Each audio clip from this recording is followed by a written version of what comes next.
हरि ओम. आज गुरुवार 16 एप्रिल 2026. सद्गुरू ब्रह्मचैतन्य गोंदवलेकर महाराज यांच्या प्रवचनाचा आजचा हा भाग. व्यावहारिक वासना तृप्त करण्यासाठी संत नसतात. ऐकूया त्यांचे विचार. नोकरी पाहिजे असेल तर ते देणारा जिथे असतो तिथे आपण जातो. त्याप्रमाणे भगवंताची भेट घ्यायची असेल तर संत जिथे राहतात तिथे आपण जावं. परमेश्वराचं स्वरूप ओळखण्यासाठी संतांकडे जाणंच जरुरीचं आहे. संतांचं अस्तित्व त्यांच्या देहात नसून त्यांच्या वचनात आहे. संतांजवळ निर्विषय चित्त असतं. रात्री सर्वजण झोपल्यावर शिपाई जसे गस्त घालतात तसे साधू संत आमच्या गैरसावधतेत जागृत असतात. आपण झोपी गेलो असताना ते आपली वृत्ती तपासतात. एका बाईला मूल झालं, पण त्याला आकडी येऊ लागली.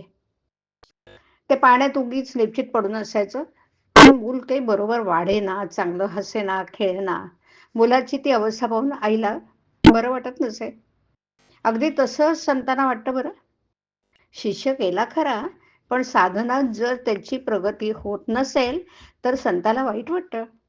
शिष्याची प्रगती होत असेल तर संत स्वतःच्या प्रेमापोटीच शिष्याला सजवील आणि त्याचं कौतुक करील. संतांना फारसं कधी कोणी चांगलं म्हणत नाही. त्याने एकाचं कल्याण केलं तर त्या माणसाचे 10 नातेवाईक त्यांना नावं ठेवतात.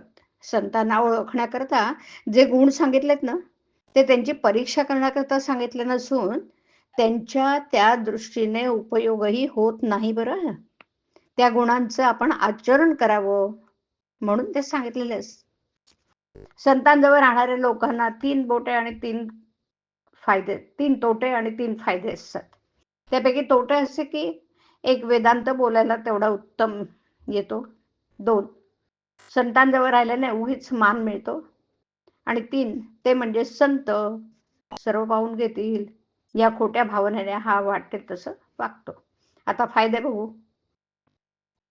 पहिला म्हणजे तो जर खऱ्या भावनेने संतांजवळ राहील तर तेवढ्यानेच काही साधन न करता सुद्धा त्याचा परमार्थ त्याला साधेल.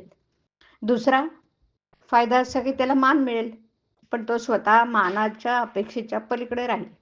आणि तिसरा, वेदांत त्याला बोलायला आला नाही तरी त्याच्या आचरणात तो येईल. म्हणून संतांजवळ राहणाऱ्याने ते सांगतील तसं वागावं, मानाची अपेक्षा करू नये आणि फारसा वेदांत बोलू नये. तोंडापर्यंत आलं तरी दाबून टाकावं. संतांची आज्ञाप्रमाणे मानणं हे प्रचिती येण्याचं साधन आहे. व्यवहारातील वासना तृप्त करण्यासाठी संत नसतात बरं. हे ओळखून आपण त्यांची संगत करावी. तेल आणि वात असलं दिवा लावायला जसा वेळ लागत नाही ना, त्याप्रमाणे आपली भूमिका थोडी तयार असल्यावर सत्संगतीचा परिणाम व्हायला वेळ लागत नाही. संतांना ओळखण्यासाठी अनुसंधानाशिवाय दुसरं साधन नाही. हरि ओम. हरि ओम तत्सत. हरि ओम.